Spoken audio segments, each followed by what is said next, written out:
A very good afternoon and welcome back to the program. Of course, if you're just tuning in, this is the touchline on Y254. My name is Maxwell Wasika alongside Robert Osoro. Of course, a show that comes to you every Saturday from 12 to 2 to keep you posted with everything in the world of sports. Of course, both local and beyond, across several sporting disciplines. And fading out there is one man, Ambrose Racher, Gor Mahia Football Club chairman and outgoing chairman of Kenyan Premier League Limited, speaking to Robert Osoro on a myriad of issues. Of course, talking about KPL, La Liga partnership, and talking about also over the options they are exploring in terms of bringing a broadcaster on permanent basis to now that SuperSport terminated contract with them on grounds of violation of contractual terms. And remember, Thursday High Court ruling through Justice John Mativo ruled that and overturned an 18-league formation, saying that according to a memorandum of understanding signed by the outgoing FKF President Sam Nyamweya, it binded that the 16 teams had to take part in top tier from 2017 to 2020, and we've seen KPL responding, and nullifying or rather suspending Zoo Kericho alongside Nakumatt FC, who had just been promoted to top tier from NSL. And joining me on set right now is solid sports journalist David Kwaliwa from Daily Nation, alongside our very own Daniel Wahome, from, of course, our commentator and presenter with KBC.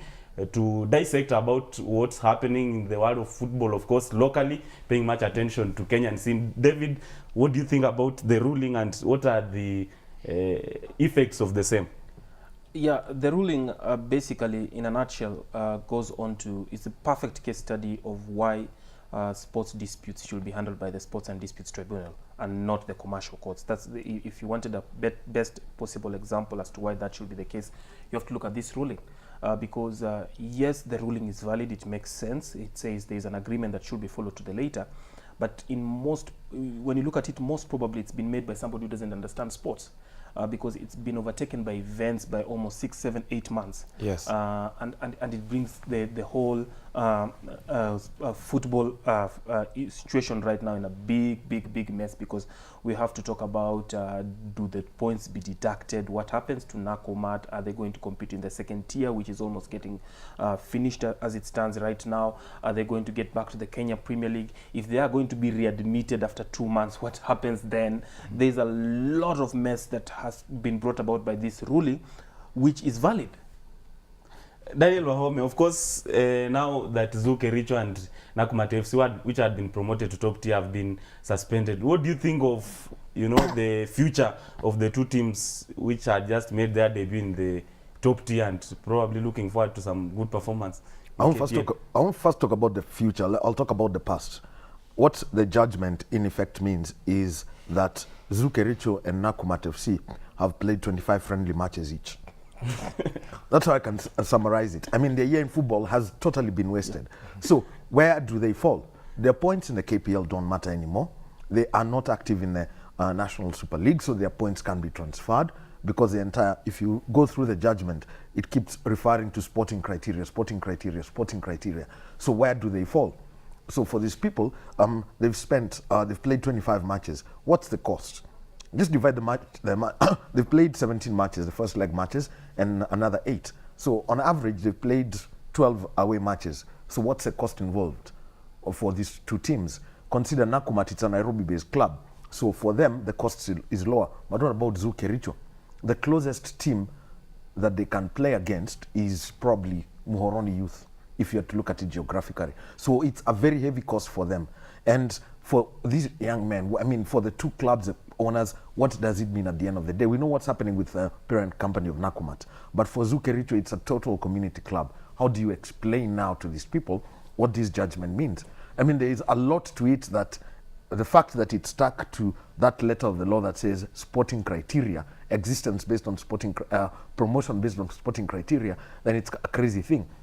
At the memorandum of understanding, it says a lot about what happened last year in February. What was the transition like at FKF? It raises questions. Why is it that if you go through the judgment, I think in paragraph 10 of that judgment, that Nick Mwendo admits, yes, that memorandum of understanding exists that says it's 16 clubs. He admits it. And that was in the deposition. So at the end of the day, it exposes that transition between the Sam Nyamweya office and the Nick Mwendwa office. So it exposes and says, well, something went sideways and totally sideways. Considering that the person who went for this suit was actually the former president of FKF. But Kwaliwa, if I bring you into this conversation once again, will be the major effect of this ruling. And did KPL go rush and suspend Nakumat and Zukericho in the middle of the competition? No. Court orders are court orders, my brother. I will challenge you to try and skip bail in court one day and find out what happens when you disobey court orders. Yes. and probably come share the story with us. Just a simple court bail, police bond, just try skip one and come give us your experience. It's not going to be very, very interesting for you. You just have to follow the court orders immediately and then try and look at how to get out of the situation after you're following the court orders to the latter. But then again, I'll get back to my earlier point. Had this matter, for example, been filed, had this dispute been filed at the sports tribunal, it could have probably taken a week to resolve it, or 2 weeks. Yes. Because that's an institution that knows what happens in the world of sports on a day-to-day basis. Those are people employed by the government and extension by the judiciary, but they have a sports background. Yes. So it becomes much easier. But as it stands right now, as Wahome is trying to break down for us, it's a big circus that to an extent justifies why the likes of Supersport didn't want to be associated with this country. Yes. Because they made it very clear, the South African-based pay TV channel, that you don't seem to be the one who manages the league, and by extent they're saying there's a lot of confusion here, and we are not so sure if we are supposed to write a letter whom we are supposed to address it to. Because FKF say they're in charge, you say you're in charge, you're always in courts, we don't have the fixtures in time, and very many other things that really tend to have bothered them. And them being a professional company, at some point they don't want to be associated with this mess. But then again, Wahome brings about a very important aspect. Who suffers most here? It's the players. Nakumat, for example, were in Kisumu. They played Moroni Youth on Wednesday. They were to play Western Steamer tomorrow. And the players have to come back here to Nairobi. And effectively they're jobless. You're talking about probably 35 players from Nakumat, 35 players from Zukericho. Yes. 90% of them aged below 30 years. Who are just officially jobless just because of a judgment in court, which we respect, as I told you earlier. Yes. And then we add the coaching staff, and then we add the technical bench, obviously the administrators who directly depended on these players for a living, or on this league for a living. It really shows. And then if you are to scratch the surface again, the likes of Nakumat, who already have enough problems, as Wahome pointed out, by the parent company. Yes. Then they had a budget to support football, and then they start reading about all this stuff. Will they also want to invest much in football, or are we looking at a situation where we're going to have another Bata Bullets, another Eldoret KCC, another Rivertex, another Mias Sugar, companies that looked at this football language and they couldn't understand it, they couldn't read through the servers, and decide to associate with it. So it brings a lot of issues. And at some point, really, as a football family in Kenya, we really have to start sharing out blames to the guy or guys who've really put us into this mess that we are in. Because if we don't, this is going to be something that is going to really be a recurring problem, or a niggling problem that will really take football to its deathbed. Daniel Wahome, now that Football Kenya Federation through President has just filed an appeal, is there a likelihood that probably the appeal might materialize to have Nakumat and Zoo reinstated back to top tier? It's a very strange appeal that has got to be made, because looking at it, the whole process of it has defined a lot of things people are not seeing. We're just looking at one aspect of it, that the teams have been told, hey, listen, you're not supposed to be here. It's supposed to be 16 teams. You're supposed to go back to the Super League. But then there is also the ownership and the management of the league. That has also been decided. So what is it that FKF wants? The FKF constitution clearly states that the leagues that are going to be played are, number one, the FKF Premier League, the FKF Super League, National League. So it clearly defines which leagues are supposed to be there and who the owners of that are. But then another thing comes in. When the Sports Dispute Tribunal made it clear that it's going to be 18 teams and it's fair, where is the appeal process? And who's going, and if you're going to make this appeal, you're making an appeal against a decision made in favor of an application by Sam Nyamweya, who is there as an individual. basically as a football fan, to put it clearly. He's no longer Right now, directly as we involved. speak, he's a football fan. Yeah, there's no difference between him and I as far as FKF is concerned. We're football fans. So he's gone there as a fan, and so it's an appeal against a fan. But what are the bigger implications that you're going to talk about when you're making this appeal? Are you going to say, all right, can we make an appeal and try to get arbitration, and then the appellate court makes a decision? It's a very difficult situation, because look at the Kenyan Premier League. They had the governing council yesterday. They met for about 7 hours, and then all they could say is, Nakumat and Zoo, you're suspended. That's all they could say publicly, and this is based on this. And for it's them, that crazy. they wanted a 16-team league, remember? They Yes. never wanted an 18-team league. But it also says a lot. If this memorandum of understanding was there, as presented to the court, and there was a handover last year, if we go back, what does that transition say? Yep. And it is up to 2020, if you look at it. So are there things that, what else is it that this judgment is going to open up? It's a can of worms. Actually, it's a truckload of cobras. Remember, the last time I checked, Football Kenya Federation was supposed to facilitate the Kenyan Premier League to accommodate Zoo, Kericho and Nakumat, and they have not done it. Yes. They have not done it. But the bigger picture, if I'm to start now blaming up people, if you look at the current FIFA structure, the National Federation is not supposed to be running leagues, and they really discourage National Federation running leagues. They prefer the clubs run themselves, appoint a company or whatever institution it will be, and run themselves. They don't want, or they don't quite encourage national federations running leagues. It's happening all over the place, with South Africa as the biggest model in Africa, followed by probably Egypt and Nigeria. Kenya was supposed to be the case. Now the federation seems to have a lot of interest in the Kenyan Premier League, the Football Kenya Federation, which, as I said, is not what FIFA wants. FIFA wants the national federation to build the game, to discover talents, to have develop football. That's the word. That's what FIFA vouches for as it stands right now. So even if the federation says we're going to invite FIFA into this case, and FIFA turn around and say, and why are you involved in this? We've had the Kenya Premier League Limited for the last decade, managing the game, bringing in sponsors, and everything has, to the best of their knowledge, been running on smoothly, apart from small hiccups here and there. And as he pointed out, Nyamweya in this situation, Sam Nyamweya might be an ordinary citizen, but he signed that agreement. So he knows a couple of things that we don't.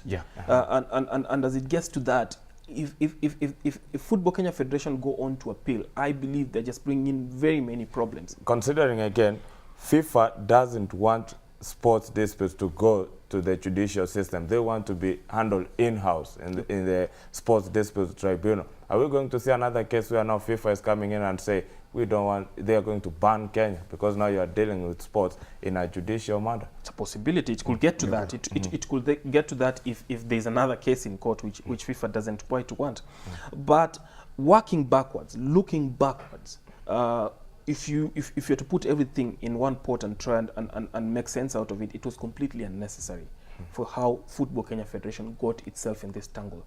It was not necessary. There was a rule in place on how teams can be relegated, teams can be promoted, how many teams can participate in that competition. The sponsors were aware, SuperSport were aware. SuperSport, by the way, had a contract with a 16-team league. Not 18 team. They knew they're taking care of 16 teams. They knew about the quality of the league, which they questioned after it got to 18 teams. It was increased to 18 teams. They knew how many games they're supposed to broadcast each season, and at what point or what corner of the country, and they had arrangements and a budget for that. Wahome, of course, revisiting Osoro's earlier point before, KPL was pushing and advocating for 16 league format, and remember during the early arrangement between KPL and FKF, the top tier to be renamed to Football Kenya Federation Premier League and not run and managed by Kenyan Premier League Limited. Can we say after the ruling that KPL are the biggest beneficiaries while FKF has lost it? In essence, if you look at the judgment, KPL are a respondent. Yes, they're a respondent. They have been put to task by the judgment and been told, restructure your format. Go back to what the MOU between Football Kenya Federation and KPL Limited says. So they're a respondent. They are not a beneficiary. In fact, they are a loser because they have spent money that cannot be recovered. I mean, what's the cost recovery process here if you were to start asking? They've paid referees for these 25 matches involving these two clubs. They've paid the referees.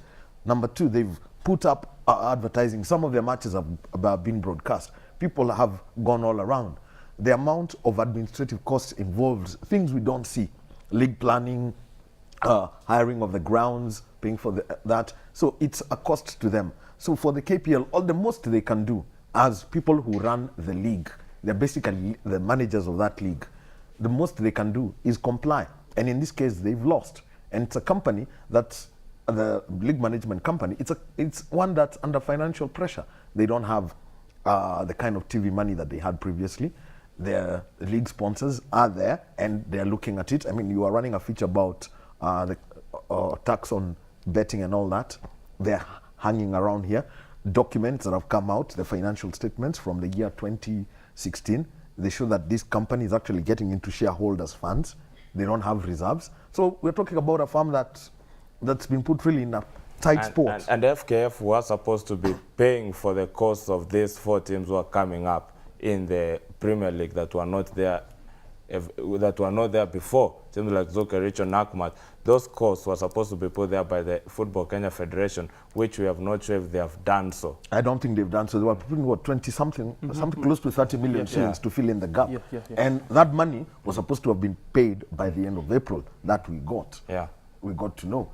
But, I mean, there was about, what, 100 and some, there was and for the half year, up to June, they had a guarantee of about 70 million shillings from Supersport. That's why no broadcast could be done until the first leg of the league was taken care of. So you can imagine they are short of, number one, 30 million shillings from FKF, and there is about 30 million shillings compared to the Supersport deal in terms of TV money that need to be covered. This is a company that's 60 million shillings short. So you can see the effect that has come in, and now everything has to be changed.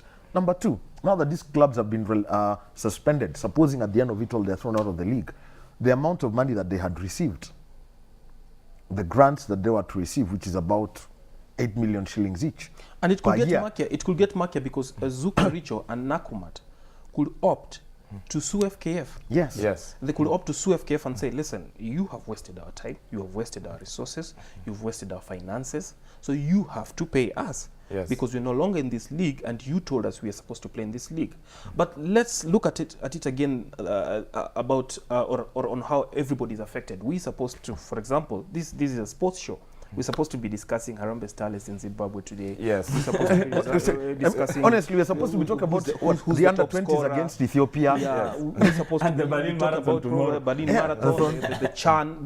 Mombasa Marathon. But we've turned this into a political show, and we're discussing law, and we're discussing articles and clauses, and all this mess just goes on, and it's not good for football. I'll give you a case in point where FKF has been trying to seek local sponsors for Chan.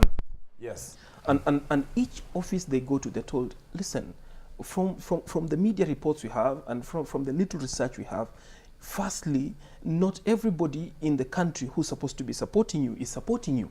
All the stakeholders are not behind you in this project. The media is not behind you. The media is saying you're not ready.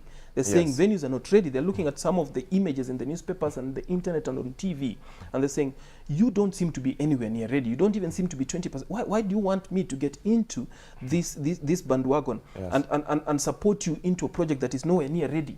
And FKF is on the back foot, and it comes to this because now the whole public is confused. And FKF and KPL don't have very many supporters. And that won't help their cause in terms of building the game and promoting talent. It's good actually you have brought in the Chan conversation, because today we are supposed to get that rolling and know that if we are going to host this event or we are not going to host it. The media, as you have said, me myself, I usually say it here every Saturday, we are not ready. Do you think it's going to be positive this afternoon? This evening? Yeah. I'll tell you, I won't preempt anything. But the people from the coast who gave us a language called Swahili, they say, macho hayana pazia, the eyes have no blinds or curtains. Yes. So let's talk about it. Eldoret, they're putting up the foundations. So if you're going to put up a floor, it takes 1 month to cure a floor. What kind of quick dry cement are we talking about here? Let's go to Machakos. Governor Mutua said, I need land so that I can put up a proper stadium as per these specifications. Then you have a national stadium. Let's be honest. It isn't ready. Let's go to Kenoru. It's a construction site. You know, at times, I mean, the whole thing in this country, I mean, you know, after the Trump-Clinton election, people spoke about a post-truth world. Apparently in Kenya, the truth is something nobody wants. I mean, the fact that your shirt is torn, I'm supposed to say, oh, by the way, is that the new fashion or something? Instead of saying it's instead torn. of telling you your shirt is torn. So we are bust. We only have one stadium ready. One. And that's Kasarani. Kasarani is nowhere near ready. No. If you look at it in terms of a venue hosting a CHAN or a CAF event, Kasarani is nowhere near ready. There's supposed to be 2 large TV screens in that stadium. Yeah. There's supposed to be a PA system installed, a fresh PA system installed. There's supposed to be a media center. There's supposed to be a media zone within the stadium. Yes. Because we're going to have like 300 journalists seated at some point with Wi-Fi, looking at the game, live streaming it to the whole world. Yes. Journalists from England, from Europe, from everywhere around the world.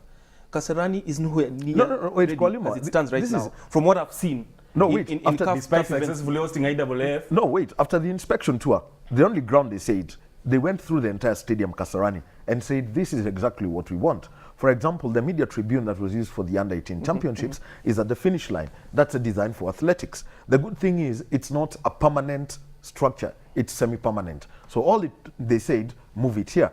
The cabling has been done when it comes to the PA system, because there's already actually a booth for the PA system that has already been set up. So they're saying for the soft services, Kasarani needs 1 month of hard work. The trickiest thing will be the grass.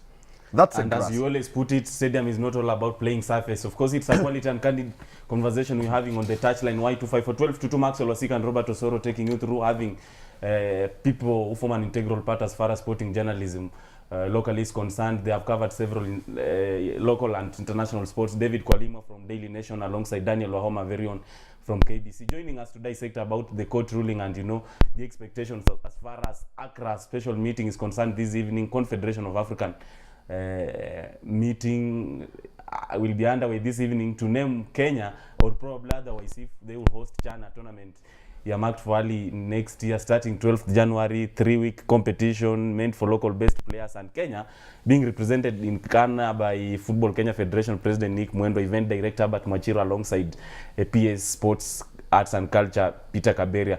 Let's now explore the options available. 2 options available, either Kenya to be named or otherwise. In the event that it's not named, what's the way forward as far as Kenyan measures and structures to host such events of that magnitude is concerned? It's going to be a big setback. It's going to be a big setback. The government has, in the past week, probably shown a bit of interest. I say probably by unveiling $42 million. That's 4.2 billion Kenya shillings towards the renovation of these stadiums. So it's good enough. But from CAF's eyes, it's going to be a long time before Kenya can seek the trust of CAF in terms of hosting any international event or continental event for that matter, because there are very many countries with smaller economies that have done much better than Kenya in terms of staging such events. And in my opinion, we don't even have to send the PS to Accra. It doesn't happen that way. When CAF was here, when CAF's representatives were here, they've seen enough. They've seen what they're supposed to see in terms of Kenya's seriousness in hosting this event, and it's null, because the best possible example is Machakos. Governor Mutua wasn't even, or his government wasn't even aware about these changes and what's supposed to be done in the stadium. And he's saying, hey, look, this venue, we have plans for it. If you want to do what you're showing us on paper, I'll give you space to do that there. But you can't come and install these changes in this stadium without even consulting me in the first place. Yes. I think it looks good, but I don't know what it's At the about. moment. So I'll give you some piece of land somewhere, and obviously that piece of land, developing it will take 3 years. Yeah. So it shows that there is not even enough communication between the inter-departments in the government about what Kenya plans to do as far as CHAN is concerned. If CAF will stick to the rule of how it does its stuff and how it puts its things in place in terms of hosting a tournament, because there is a new CAF which wants to do things differently and professionally, and wants to ensure that the likes of AFCON and CHAN are tournaments that are accepted by the whole continent. People should come in from South Africa to host to this tournament, and they have to be informed in advance. They have to make travel arrangements in advance. That's why you find all the venues at Euro Games, for example, are full. Yes. Because you make your travel arrangements, you make your accommodation arrangements, you know 6 months in advance that I'll be going, for example, to Italy for the Euros. Yes. And you can plan around that. You can look for people to host you. You can look for hospitality services. You can book in advance at cheaper rates. You can fly in advance at cheaper rates by booking 6 months. So if in Kenya by November, December, and nobody knows for sure if it's Kenya or not Kenya, then you're putting CAF in a very, very, very weak position as far as marketing this tournament is about, as far as giving sponsors value for money is all about. So CAF is trying to shift away from that, and Kenya could be a very, very, very big example in terms of cracking the whip. I will just try and tell CAF from where I sit, just take this thing away from Kenya and save us from this embarrassment so that we can learn some lessons from it. Yes. What I happened? agree with him. You read from the same script with Kwaliwa. Listen, it's very simple. CAF, I think the last inspection tour, in all honesty, and this is just my opinion, was not necessary. True. It wasn't necessary. And you see, they've been doing this report, and every one of the reports tends to be adverse. Every report tends to be adverse. I remember there was a symposium in Morocco, a CAF symposium. Rabat. In Rabat. And then when Nick Mwendwa came back, one of the things he said anytime he was interviewed is that he was literally fried in Morocco. He was told, what the hell are you doing? That's what he was asked. And he's going to make a presentation that does not make sense this after this evening. Wait, I mean, whether it was yesterday, that PowerPoint presentation, that I mean, I've already seen it. Okay, it makes no sense at the moment. That is basically stuff that should have been done when Kenya was bidding. But there's a good We are side to not all bidding. this. There's a good side to all this. CAF, if you're listening, take away chant to some other serious country. Let it be a lesson to Kenya. But then again, it's good the government has committed 4.2 billion shillings to upgrade our infrastructure. Yes. It's very good. Let's have those 5 stadiums to CAF required standards. Let's have those 11 training pitches ready. Let them be maintained properly. Let them improve the standards of football. Let them attract more fans into the stadium, and portray Kenya well in terms of on TV to international. Let's just upgrade our sports infrastructure. Let's start from somewhere. But about hosting CHAN in January, I really don't believe it's something, because there's an addition. There are additional funds that are supposed to come from the government in terms of what he called the soft services logistics. Some 7 billion is needed on top of this 4.5 billion. Actually, that 7 billion is CAF's money. That's money you guarantee CAF. You guarantee CAF. You guarantee CAF 7 billion. And with the political situation in Kenya right now, I really don't see a situation where I hope I'm wrong. The president is going to guarantee these funds in the near future to ensure that we have this available. Although the first guarantee means the second guarantee is almost certain, but at this point in time, it looks like the government has a lot on its plate right now to really think about CAF as a guarantee. Even in that cabinet meeting, if you look at the order of priorities, the CHAN money was almost last. There was education, there was health, there was every other thing, and then the CHAN money was almost last, which means on the sessional paper, on the order paper that was discussed that day, it was the list of the priorities for the government on the day. By the way, something else we're forgetting about CAF. You know, if Kenya's hosting rights are taken away, then consider it goes to a country, say, like Morocco. What happens? Morocco have qualified for the tournament, but they eliminated Egypt. That means Egypt will qualify, Kenya will not participate, you've not been through the qualification process. Then there is the possibility of being banned from participating in the next 2 editions. edition. And also because Kenya are qualifying fine automatically And by a the virtue of monetary being fine host. of $50,000. I mean, let's be honest. We know that as of last year, FKF was in debt to the tune of 180 million shillings or something like that. Are you telling me they can afford another 5 million shillings from CAF? I know CAF may deduct it from the grants that are coming to them. They may direct FIFA and tell them, oh, by the way, that 250,000 you're sending to Kenya, send them 200, give us a 50. I mean, whatever arrangement is done. But who wants to lose $50,000 from development money that comes with it? It's Let's crazy. keep this conversation going as we look forward to the anticipated outcome this evening coming from Accra, Ghana, during Confederation of African Football Special Committee meeting, of course, with Nick Mwendo and Herbert Machiro alongside Peter Kabera representing the country to see if Kenya can be named the host of the tournament that is earmarked for a few months from now, of course, early January. And of course, talking about something related to CAF as we wind up, CAF licensing requirements, they were also quashed by the High Court. Does it mean that, you know, the likes of Muhoroni and Sofapaka, which almost we missed participating in top tier by a whisker, now have vindicated? The club licensing requirements was a very good thing, not done properly.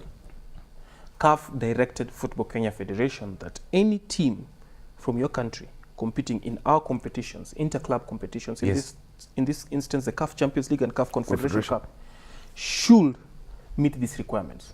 Fair enough, simple, straightforward. Football Kenya Federation took those rules and decided that they will apply to all the teams. Fair enough. They went to the annual general meeting and passed those requirements. Fair enough. But then, those rules, if you look at them in detail, cannot be enforced in 2 months. You would have given a team's time to enforce or to make those rules become enforceable. If you look at Uganda and Tanzania, for instance, they adopted the same rules to all the teams. Yes. But they even went as far as having seminars to educate teams and club CEOs on how to conform to these rules. But the rules, to the best of my knowledge, were passed in August. And in November, Football Kenya Federation president was on all TV channels threatening clubs, not even educating them, threatening clubs that you will not play in the league, you will not play in the league. And I remember at one point I sat with him in one show and I told him, this is a political, football is politics in Kenya. Yes. And at some point, you're going to meet against some people who are going to look at you as somebody who wants to take away their team from the league, and it's not going to be very soft for you. Yeah. So you're going to have to see how you will embed all this together. So at some point in time, the court is coming out to say exactly what we are saying here. Wahome? It's very simple. Rules, very good. I mean, over the next 3 years, I'll tell you, it will get to a point where if you're going to apply these rules, the club licensing and everything, you will have to comply in full, and this is a CAF directive. But how do you do it, as Kwaliwa is saying? For example, what's the most important thing at the moment if you are to ask from the club licensing rules? For me, it's the player contract. Protect the player at the end of the day. That's the first one. These are the things about, you know, books of accounts and everything. I mean, we know clubs that, for example, if you talk about Bandari, how do you ask Bandari to have a books of accounts for Bandari FC? It's owned by the Kenya Ports Authority. So Bandari is an expense as far as the Ports Authority is concerned. Yeah. How do you ask Ulinzi, for example, to present their books of account? You're basically telling them, the only person who can give you is the Auditor General who does their accounts for the Kenya Defence Forces. So the first important thing is player contract, and let's see how it is enforced. But as constituted, I mean, you basically can't impose these things. And we live in a country, and I'm going to tell you, where people have got rights unlimited. So if you're going to change anything, the next thing you do, sit the people down, inform them, get the players themselves, because they're going to be affected by the club licensing rules, inform them so that people are knowledgeable. But this thing of throwing a law here and you tell people, work by it, doesn't work. Nick Mwendo is watching, I'm sure his people are watching this show, and I have a very simple message for them. Kenyans want to own a process. Yes. They don't want to be told this is what is happening. If Harambee Stars is playing, or if Harambee Stars is a squad, Kenyans are so educated to the extent that they know it's their taxpayers' money that is facilitating that team. They want to have a say in what is happening, including even the team selection. If you're going to select a team, explain that selection to them. Yes. And make them own that process. Make them support that team. If it's club licensing, explain it take your time, explain it to the stakeholders, the fans, the media. Make them own that process. Make them see the importance of owning that process. Don't you dare, with Kenyans, shove it down their throats. It will not work. However good that plan is, however feasible it is, however far it will go, even if it's been used in England or Brazil and worked, Kenyans will want to own that process, be it CHAN, be it club licensing, be it how many teams will be participating in a competition. Let Kenyans own that process. Let Kenyans support you all the way. it will work. You try it any other way, it will most probably, history tells us, not work. Thank you, gentlemen, for coming for this show this afternoon. You are right to turn this into a political show. Wait, we haven't spoken. I mean, wait. You know, it's very wrong. Who's the top scorer in the league? It's wrong. What we are doing is sounds crazy, Yes. but ideally, ask him. I mean, any place, anytime you're in a newsroom and you find a serious editor, that person will tell you, don't give me stories about administrators. True.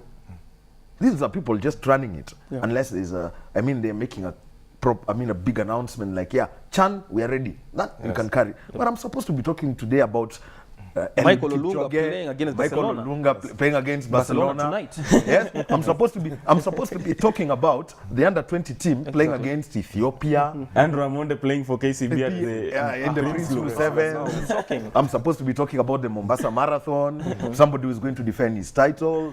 But here I am talking about Nick Mwendwa, Justice Mativo. I mean, why should I be talking about a judge here? Yeah. Over to Zoro. Over to you. Happened. It happened. We had to talk about it. Hope they will change. So, we had an exclusive with Matthias Lothar. He's a 1990 World Cup captain with Germany. Let's hear what he had to say on the champ. That's the kind of stuff. That's what we want. And the touchline continues. Good afternoon. Hizo ndio vitu tunataka kuongelea. Advisor